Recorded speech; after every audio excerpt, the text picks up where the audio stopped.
Y entonces para Águilas de Acero con hecho en Colombia, y entonces vamos a la ciudad de Pereira con un invitado como lo es el viejo Jorge de Estadur. ¿Qué más, hermano? ¿Cómo vamos? Hombre, muchas gracias por la invitación, todo muy bien y nada, pues honrado de estar acá esta noche en Águilas de Acero.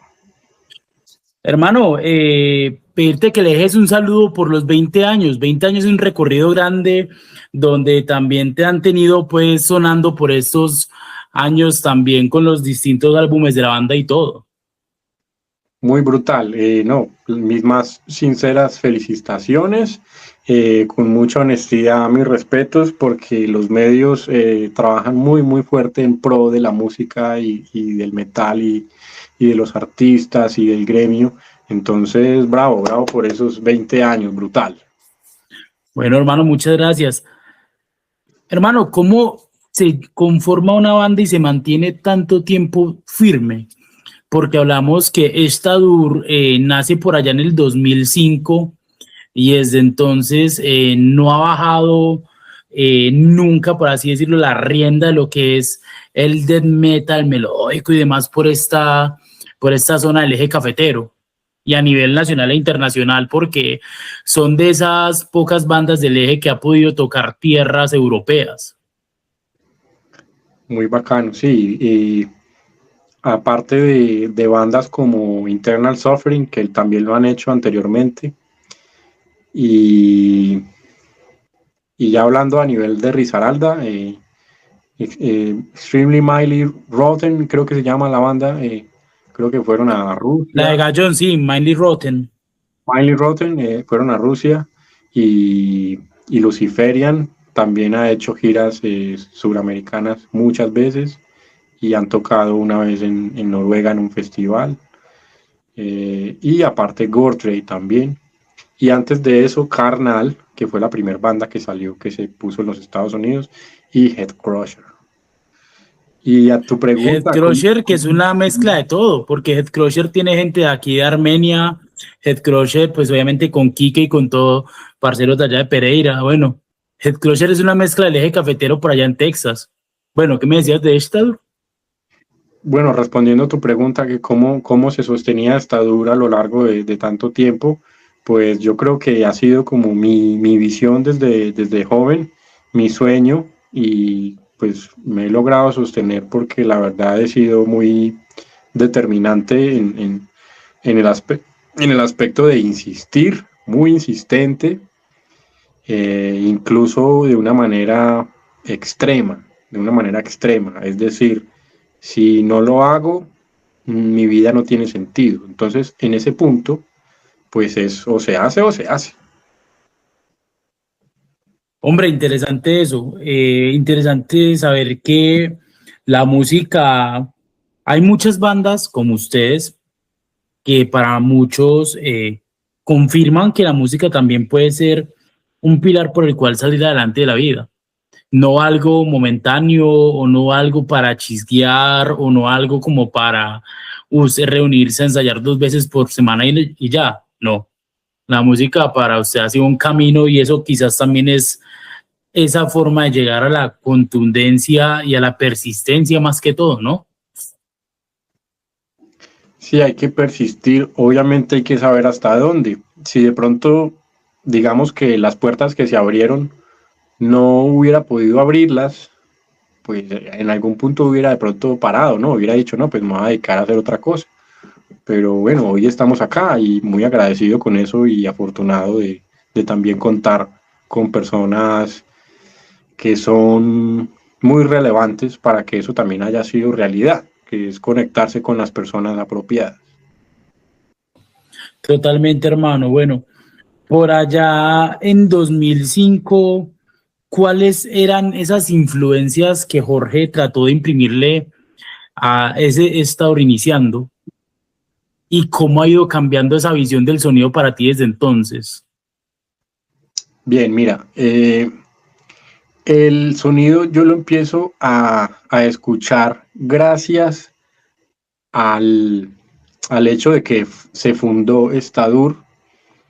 Yo tenía unos amigos del colegio y antiguamente lo que tocábamos era heavy metal.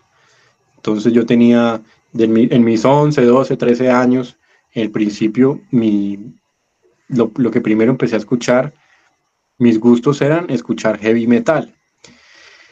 Y luego empezó a salir un poquito más entre los que compartíamos música y las personas que nos compartíamos discos y nos compartíamos nombres, porque si a veces no teníamos discos, nos decíamos el nombre. Hay una banda que se llama no sé qué, hay una banda que se llama Cradle of Field, y había un amigo que tenía televisión y él tenía el canal MTV2 y era súper exclusivo, o sea, súper raro ver este canal, porque pocos teníamos internet, entonces no podíamos llegar a meternos a YouTube. YouTube no existía, entonces no podíamos ver videos de metal, pero este amigo de nosotros tenía MTV2 y allí salían muchos videos. Entonces, claro, nos hablaban de eso. Hay una banda que se llama Cradle of Filth, ¿eso qué es?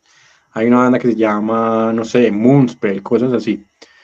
Pero luego nos reunimos a tocar, nos reclutaron entre estos amigos. Estaba Juan Diego Ramírez, quien era un vocalista, pues hoy todavía existe, es un gran amigo, pero se dedica, digamos, a otras cosas. Pero en ese momento, me refiero, era un gran vocalista entre todos el grupo de jóvenes que estábamos en ese entonces. Había otro amigo que se llamaba Alex Giraldo, y empezamos a tocar. Y el vocalista en ese entonces era una persona que se llamaba John, no recuerdo muy bien el apellido, pero él era quien más experiencia tenía, y en la voz siempre iba como con mucha claridad, tenía mucha claridad en la voz. Entonces, entre todos empezamos a escuchar Dimmu Borgir, Old Man Child, Emperor, y nos pasábamos música como Ceterial, Down, The Abyss, y bandas como un poquito más crudas del black metal, ¿sí? Dissection, cosas así. Y a raíz de eso yo pues empecé como a irme por ese lado y a enamorarme como mucho de esa música, de ese estilo, lo que hoy sale ahorita que están regresando, Covenant, todo eso, Arcturus. Entonces, iniciaste, según lo que nos cuentas, por allá tipo muy heavy, y entonces fue cambiando gracias a ese cambio, por ejemplo, de llegar a Moonspell y luego entonces ir pegando también a lo del Death. Y cuando decides hacer esa mezcla de esos dos géneros, que cada uno tiene un nicho, pero que también son tan propios de algo parecido.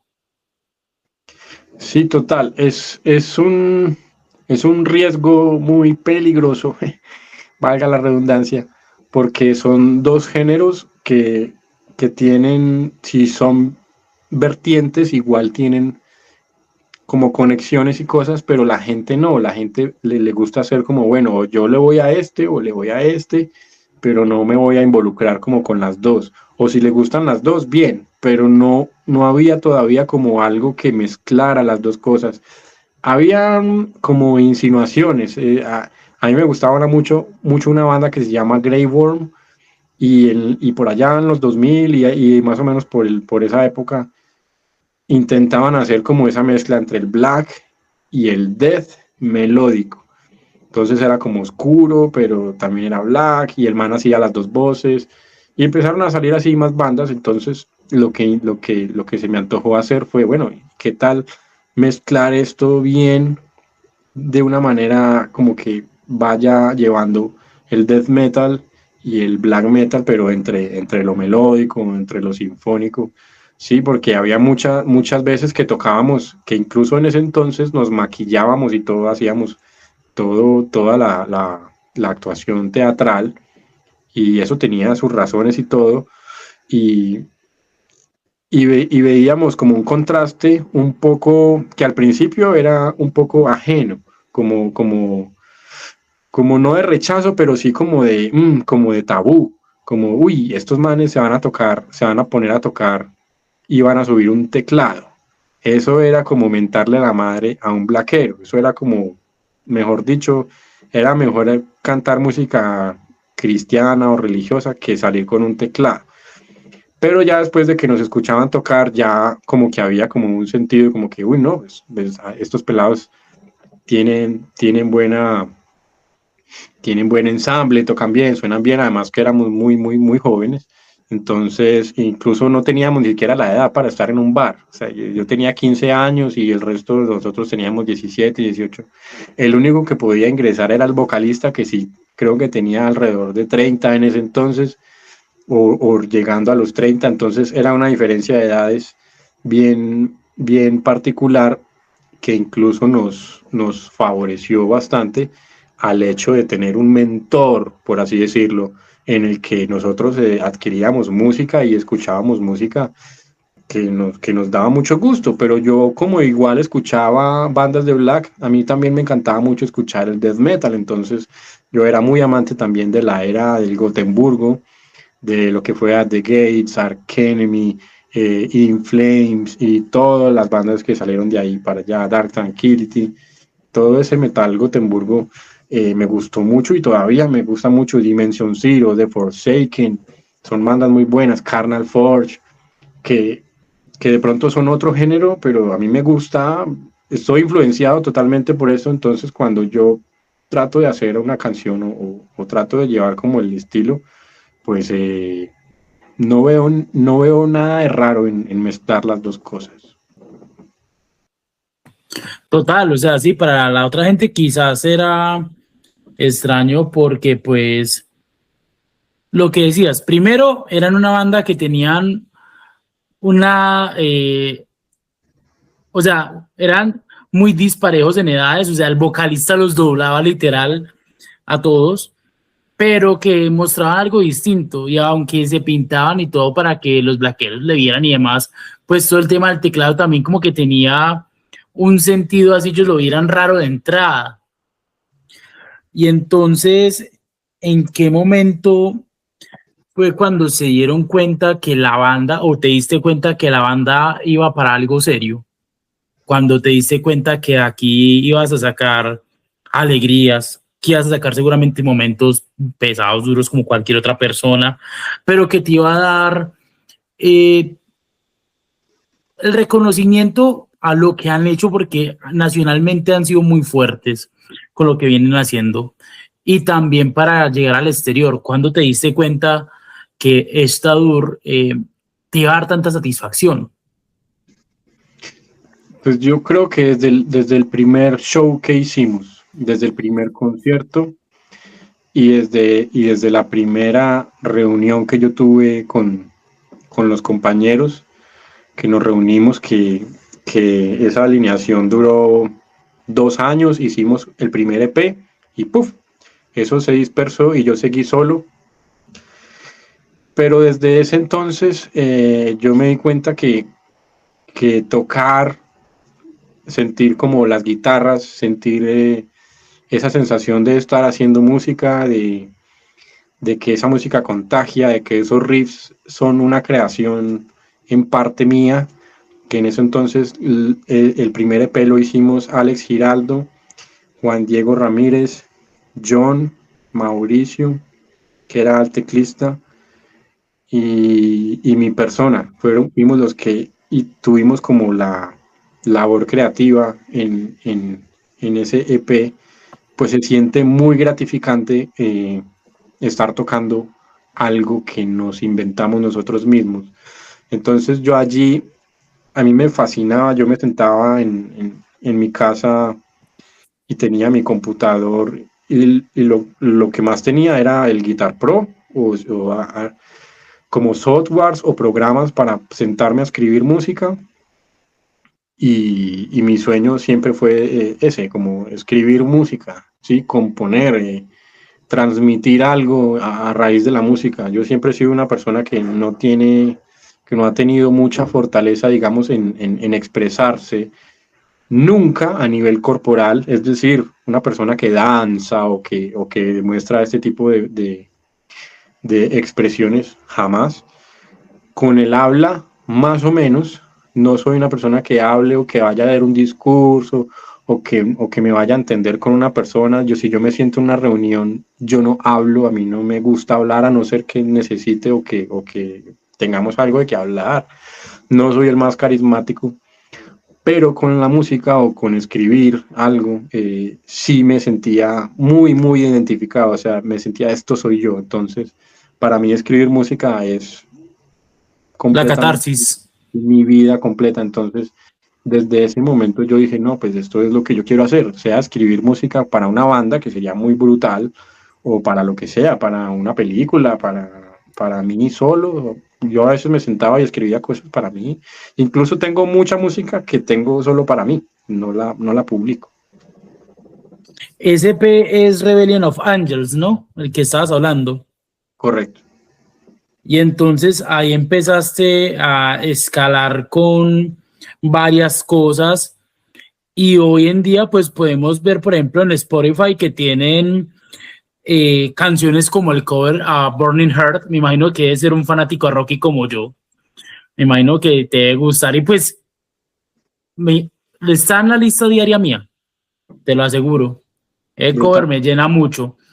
Y tienes, para hacer una banda de Eje y demás, una gran cantidad de oyentes mensuales, tienes canciones sobre los 250.000 escuchas en Spotify y esto. ¿Qué te genera ver que, si bien son números, pero saber que ha llegado a 250.000 escuchas por alguna forma, canciones de tu puño y letra? Pues eso genera un yin yang. Está el uno y está el otro. En el uno está así, me genera gratificación, me genera satisfacción, digamos. Yo estoy agradecido porque hay gente que lo reconoce, le gusta, hay gente incluso que les gustan muchas canciones que hoy en día de pronto a mí no me gustan mucho, que yo en ese entonces las escribí y las grabé, pero no me representan mucho y de pronto pues fueron parte como del proceso. Pero hay gente que las escucha y les gusta mucho, por ejemplo, canciones como de Poem, cosas así. A mí no me llama tanto tocar esa canción o esas canciones de esa época, pero yo sé que hay gente que le gusta mucho, entonces yo agradezco mucho eso. Pero por el otro lado, en el Jin Yang, eh, siento que no es suficiente. Me parece que 250.000 es muy poquito rango de personas a lo que me gustaría hacer, o a lo que me gustaría en este momento alcanzar. Me gustaría tener mucho más alcance, pero pues también es aceptar el proceso, ¿cierto? Si ha de ser así, pues de alguna manera será y nadie podrá evitarlo. Y si ese es el tope, pues el tope pues será y lo aceptaré y pues igual estoy muy agradecido con la gente que disfruta de esas canciones, tanto las antiguas como las nuevas.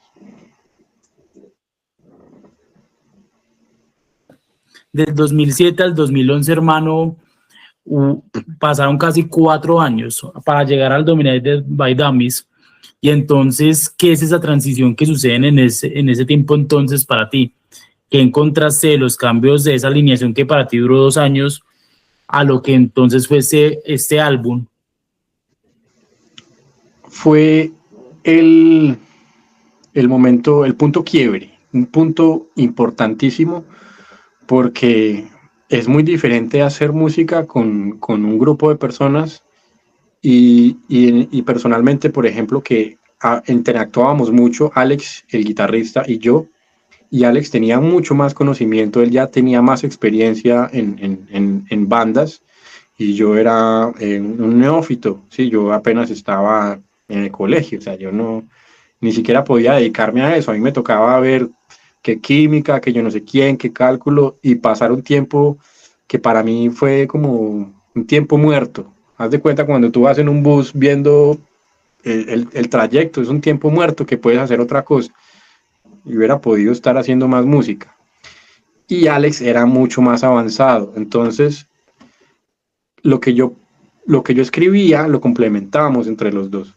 Pero cuando ya seguí yo solo con el proyecto y la banda se dispersó y seguí yo solo tocaba piano. Yo tenía un piano pequeño y lo único que yo sabía, sí, yo tenía conocimiento, pero como musical, sin nada teórico, o sea, muy, muy básico, yo todavía no había entrado a estudiar en la universidad, entonces en el 2008 ingresé a estudiar primer semestre, licenciatura en música, bueno, todo esto y en fin, empiezo a estudiar, empiezo a revisar de qué manera puedo complementarme, yo no tenía ni idea de tocar guitarra, para mí tocar guitarra ha sido lo más complejo que pueda haber en la vida, muy, muy difícil, yo la guitarra yo no la entiendo, yo toco porque escucho y me gusta, pero si tú me dices, este traste, ¿qué nota es? No tengo ni idea, no sé, pero en el piano sí, entonces yo me daba mucho escribir en el piano, entonces ese álbum, el Dominate by Dummies, es como el punto quiebre y el reto de yo llegar a escribir todo un disco y hacer una orquestación de todo, pero yo solo, desde el piano, que era la única herramienta que yo tenía, entonces yo desde el piano hacía guitarras, más o menos yo, más o menos como que tenía que hacer la guitarra, incluso cuando me sentaba con guitarristas a darle forma al disco, a grabar. Los guitarristas me decían, uy, pero este salto o esta parte aquí es muy incómoda en la guitarra, y yo, claro, es que yo lo pensé como un piano y no tengo la mentalidad del guitarrista. Y así, como eso fue como prácticamente como un experimento, pero también que me quería demostrar a mí mismo que yo podía escribir divinamente todo un disco sin necesidad de especular si era o no correcto. Sí, ya. Raro. ¿Por qué raro? O sea, muy chimba, pero muy raro. ¿Y por qué? Porque todo el mundo suele decir, no, es que las canciones de nosotros empieza por una guitarra acústica o por algún tipo de cuerdas, pero tú la orquestaste desde lo que tenías, desde ese punto base que decías por ahí que conocías por dónde podías meterte desde el teclado y sin tener entonces el conocimiento de las cuerdas por dónde iban o por dónde venían y lo demás, si no puedes hasta que entraste a la universidad. Es raro encontrarse esto, pero es muy gratificante, me imagino, para ti. De ahí entonces vamos al Stay Away from Evil y allí ¿qué encontramos? Bueno, allí ya llevaba, creo creo que ya estaba finiquitando la carrera, ya había perdido 3 veces guitarra, ya había hecho un poco de cosas. Incluso el instrumento que yo escogí, que en la carrera se escoge un instrumento de base, que uno lo ve en los 10 semestres, yo escogí el oboe, que es un instrumento de viento que no tiene nada que ver ni con la batería, que yo empecé a tocar batería, que es mi instrumento natural. Yo aprendí a tocar batería solo, luego tuve varios profesores y mentores, y, y en el otro lado estaba el piano, pues no tiene nada que ver tampoco. Un instrumento melódico, el oboe, y bueno, yo con eso me complementaba, yo quería como tratar de desarrollar otro aspecto musical de mi persona tocando un instrumento raro y que me gustaba cómo sonaba. Entonces, cuando llego a Stay Away from Evil en el 2013, yo ya tengo una idea en guitarra, entonces ya muchas cosas allí las pude hacer en la guitarra y fui como dando ese paso como hacia lo siguiente. Y no hemos hablado todavía de la voz, pero disculpa, pero la voz también fue así, es decir, yo no sabía cómo hacer una gutural o cómo hacer una voz rasgada, entonces ahí se ve como esa curva de aprendizaje en la que en el primer álbum hago una cosa y en el segundo voy haciendo otra y así sucesivamente. Y entonces ese fue el brinco para quizás empujarte a también a vocalizar. ¿Cuándo fue que también viste esa necesidad entonces, al no tener ya un vocal, como lo decías y demás, de poder entonces poner no solo las letras, no solo orquestar, sino también voz a tu trabajo?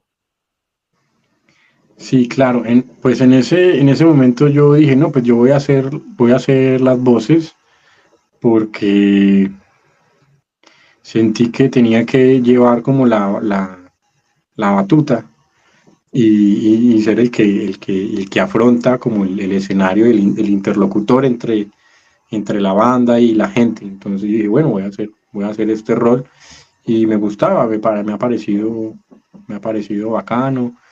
y he aprendido bastante pues como a manejar lo que es la voz y aprender diferentes tipos de voces y bueno, todo un proceso la verdad muy, muy profundo y muy interesante. Siento que cada que vamos subiendo de álbum, vamos encontrando un Jorge mucho más avanzado en muchas cosas. Vamos encontrando un Jorge obviamente más maduro. Vamos encontrando un Jorge mucho más intrínseco en toda su música. Y entonces llegamos quizás al álbum que a mí más me gusta, como lo es. Vamos pasando del 2013, llegamos al 2017 con Mother Grey. Y te decía yo entonces que encontraba a un Jorge mucho más maduro con las etapas. Sí. 2007, 2011, 2014, bueno, llegando al 2017. Y entonces ibas llegando ya con la voz, con la instrumentación, ya ibas con la batería, con el oboe, ya ibas también con el teclado pues como base tuya. Y entonces llegamos al 2017 y te decía que quizás es el álbum que más me gusta de la banda, el Mother Grey. Y entonces, ¿qué pasaba por ese entonces para vos? Bueno, en el 2017, pues yo ya tenía 27 años, entonces digamos que tenía ya mucha más cordura musical y sapiencia de qué género más o menos estaba yo buscando. Me encontraba más cerca de lo que yo quería tocar, de la mezcla que yo quería hacer y sobre todo de involucrar no solamente teclados, sino de involucrar una orquesta sinfónica. Entonces yo trataba de emular y de añadirle cornos, trombones, toda una orquesta sinfónica que era lo que yo estaba aprendiendo y a lo que me veía, a lo que me estaba eh, sometiendo de buena manera a diario en mi carrera, en mi carrera musical. Y era un espacio que yo disfrutaba mucho, era de mis espacios favoritos, era sentarme en la clase de orquestación o de conjunto en el que yo pues lo que tenía que hacer era tocar oboe y al lado pues estaba toda la orquesta, iban flautas, clarinetes y atrás las trompetas, trombones, tubas, percusiones, etcétera. Y cuando 40, 50 personas están tocando al tiempo, eso se siente muy, muy, muy brutal. Entonces, Mother Grey fue como el primer intento de querer imponer un poquito lo que es una orquestación, involucrar mucha más magia como en la música y fue también el más especial porque es el disco que prensan en Suecia por Bleeding Music Records y es el sello que nos lleva a hacer nuestro primer tour en Europa. Ese, ese álbum tiene muchas cosas. Fuiste sacando para entonces también varios sencillos y allí entonces sale este The Burning Heart. ¿Por qué el cover, Jorge? ¿Qué te llamó a hacer este cover? Bueno, ese cover salió en el 2024 y eso fue antes del Mother Grey, eso fue como un single. Y lo que yo quise, 2014.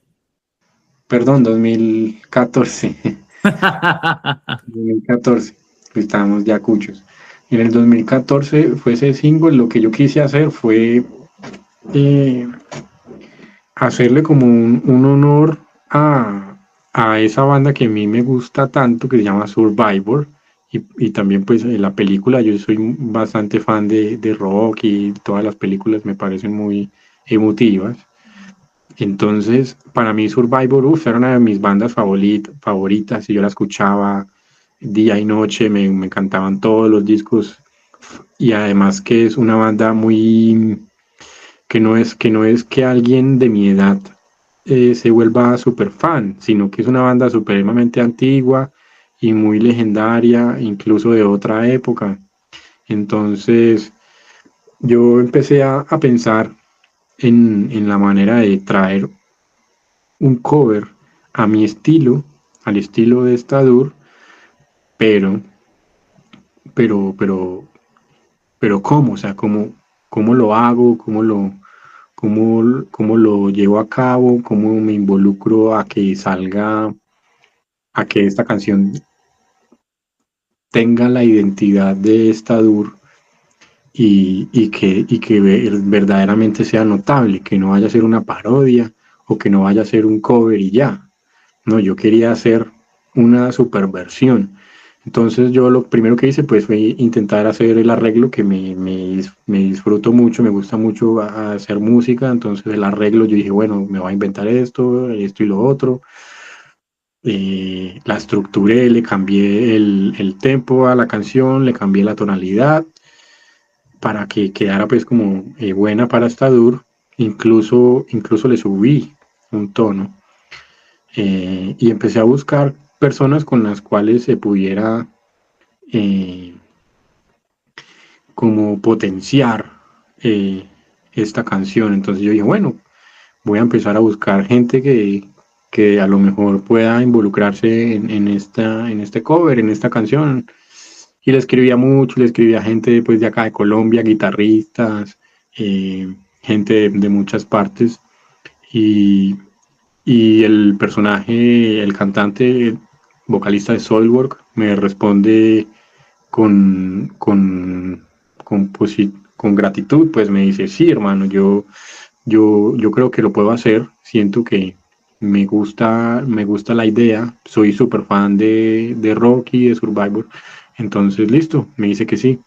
Y en la guitarra, después de que varios personajes me decían como que no puedo, o simplemente no respondía, no, estoy en otros proyectos ahora o lo que sea, fui dando como con otros personajes. Luego llego a hablar con un youtuber que hoy en día es súper famoso, que se llama Hola Englund, y entonces yo le dije a Hola, hola, ¿qué tal si grabas esta canción y para que grabes el solo, bueno, etcétera?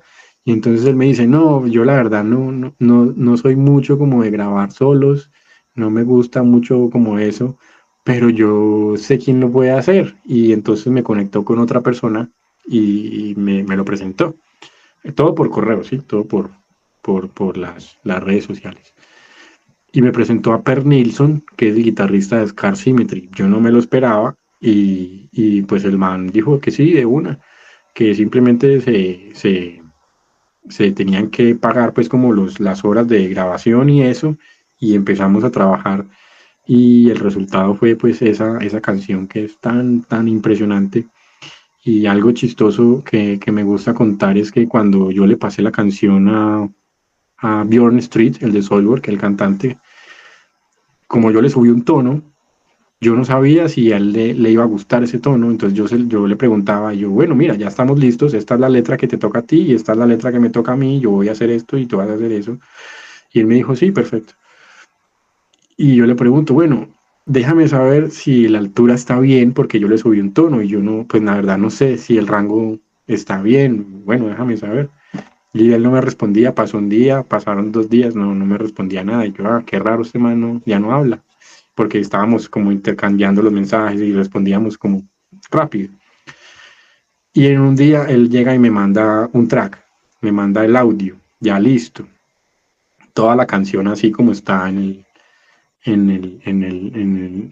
el release, en el video, tal cual ya está. O sea, el man la cantó y su respuesta fue, oh, pues ya la canté, y mira, pues, entonces yo quedé así como, wow, súper impresionado, porque pues yo pensando ingenuamente que le iba de pronto a molestar la tonalidad, y no, este man llegó y lo hizo de manera muy magistral. Y pues también gracias a él es que tuvo tanto éxito y ha tenido todavía mucho éxito la canción. Ya creo que va para 4 millones de Total, es vistas. que son 3.5 millones en YouTube, o sea, es que es un fierrazo. Está bien posicionada. Bueno, sí, yo creo que es eso, es que llegó muy bien porque tiene una voz increíble, y también porque es un muy buen arreglo, porque si otra persona la arregla diferente, pues no es lo mismo. Total, total. Mejor dicho, armaste una formación de ensueño Alan Marcos, entonces ahí Bjorn Street, obviamente, con todo lo que pudiste hacer, o sea, toda esta gente, incluso pues obviamente contactarte con Ola para que Ola te reenviara entonces a este otro gran músico y deja una satisfacción también porque es un conjunto de todo.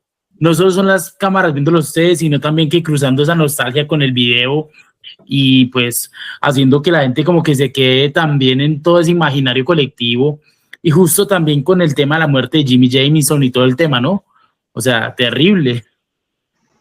Sí, claro, yo soñaba con verlos algún día, pero yo cada que los veía estaban más viejos hasta que se murió.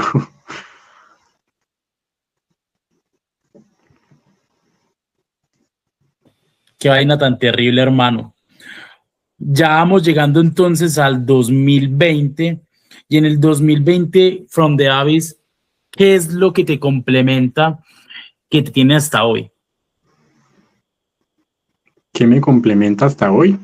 Sí, o sea, con todo lo que ya venías haciendo, porque en 2017 pues sacaste Mother Grey y en Mother Grey expresaste muchas otras cosas que no habías pensado ni en 2017 ni en años anteriores y pues obviamente por tu juventud, por la madurez musical, por la universidad, por la orquestación y por lo que decías que se sentía al verse con otras 49 personas sonando en una sala de música y trayendo esto al metal. Entonces, ¿cómo te encuentra este álbum? Bueno, súper. Aquí hay algo clave y es que como en el 2017 con ese disco, al siguiente año que lo lanzamos nos fuimos a tocar a Europa.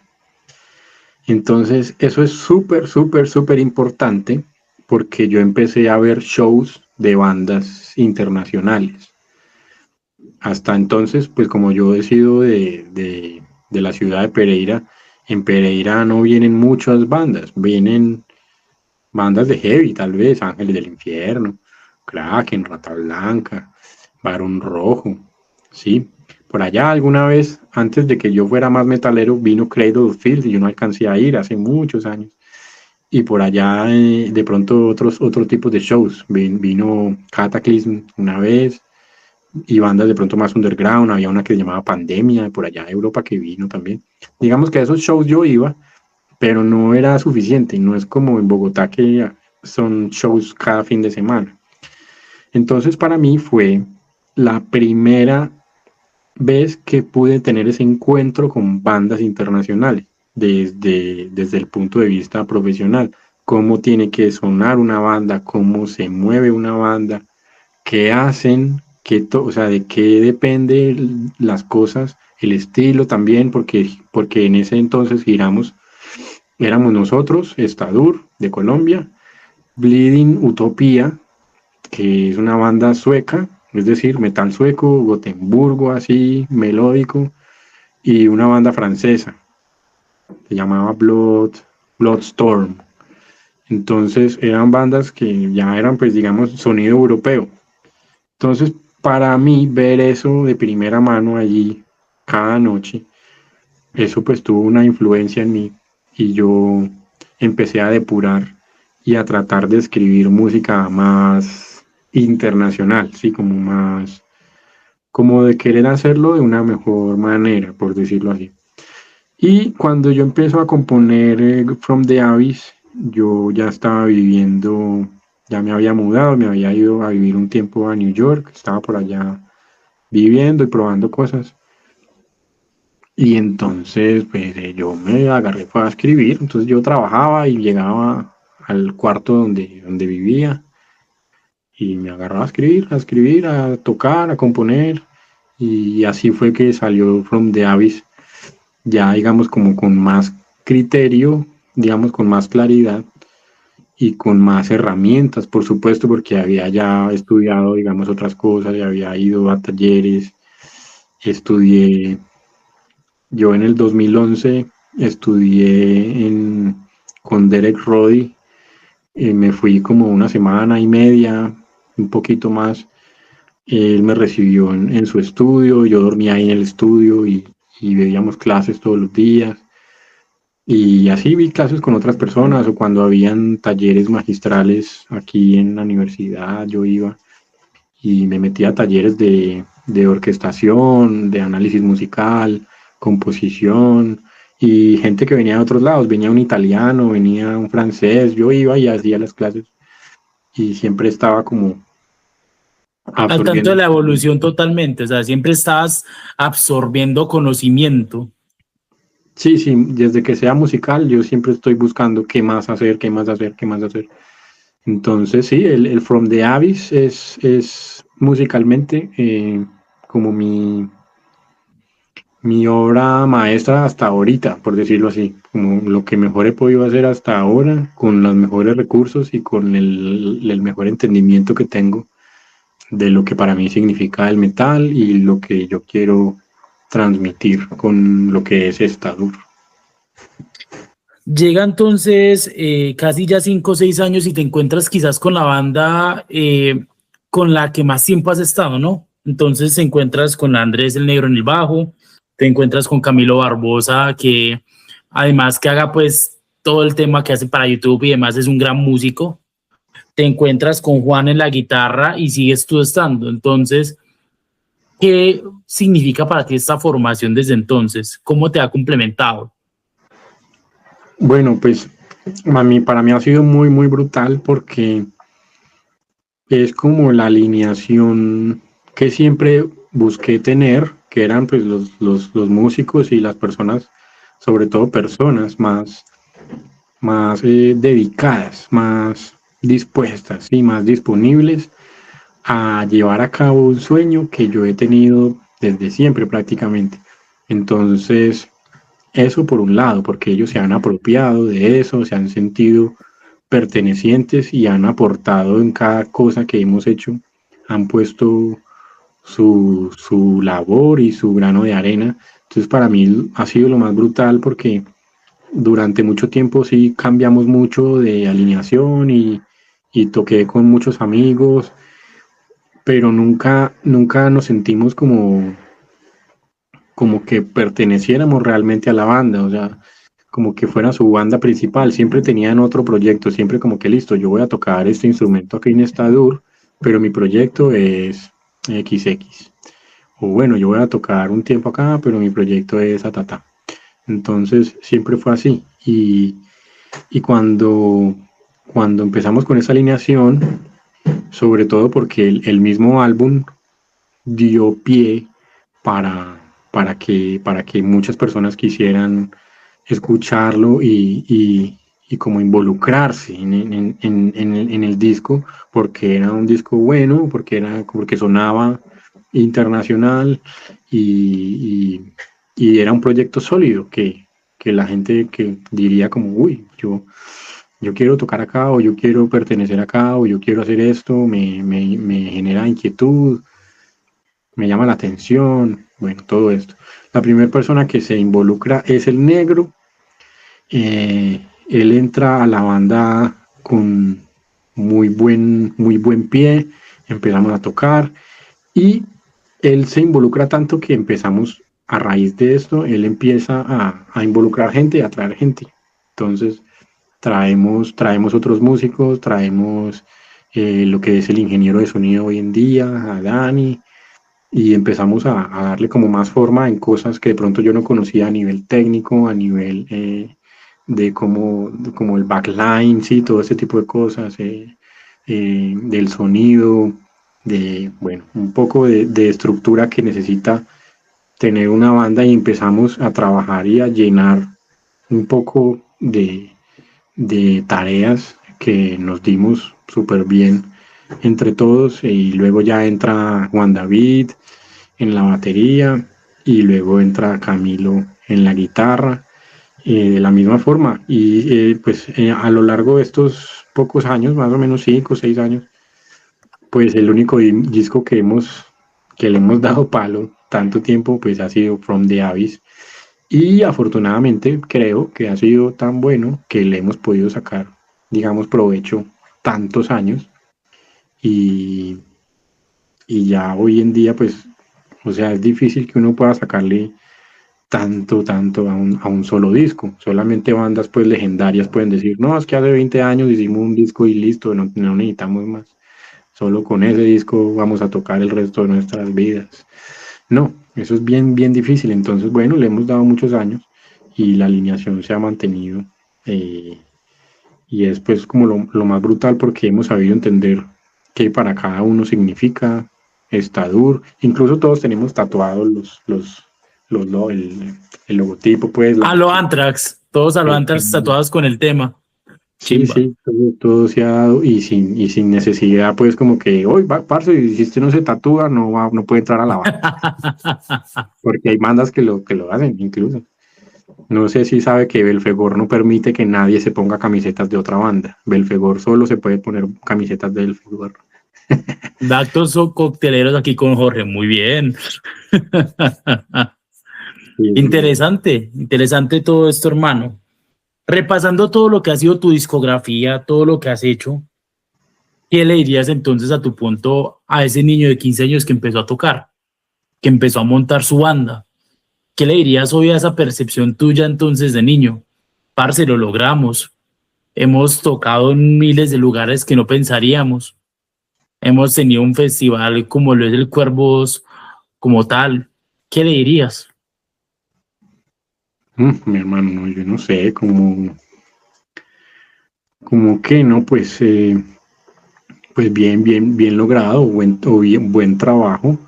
Pues sí, creo que se ha hecho de la mejor manera y pues más que todo como de pronto darle las gracias, sí, porque de alguna manera en ese entonces el hambre que yo tenía o las ganas que yo tenía eran mucho más viscerales. Hoy en día uno tiene que construirse mucho más, digamos que hoy yo estoy establecido y elaborado en otros aspectos, digamos, que tengo que hacer mucho más inteligencia en dar un paso, ¿sí? Y en ese entonces, no, en ese entonces era puro impulso, o sea, puro visceral. La rabia de la juventud. Visceral.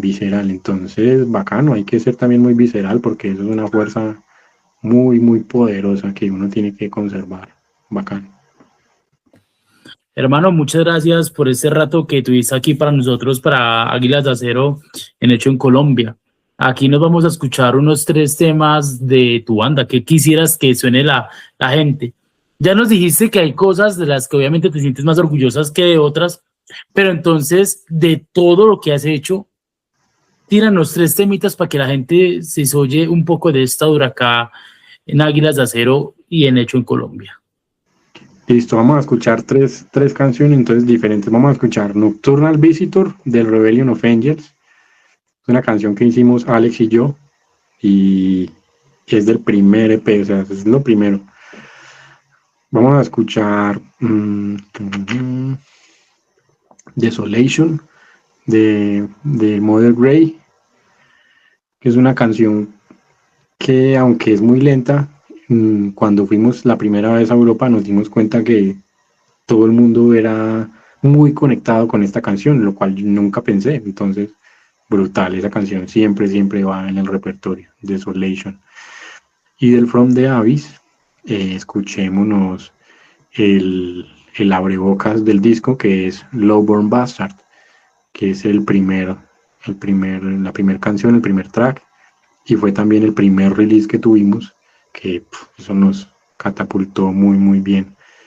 Y que tiene un solo de Richie Brown, que hoy en día es el guitarrista de Ian Morbid, y es un gran amigo, entonces es una canción muy brutal. Siempre que podemos hablar, me señala y me dice, parce, ese solo que hice me pareció una chimba, y yo, hombre, muchas gracias por haber escrito el solo allí, brutal, y nos damos pues como el saludo. Entonces, listo, podemos escuchar esas 3, Nocturnal Visitor, Desolation y Lowborn Bastard.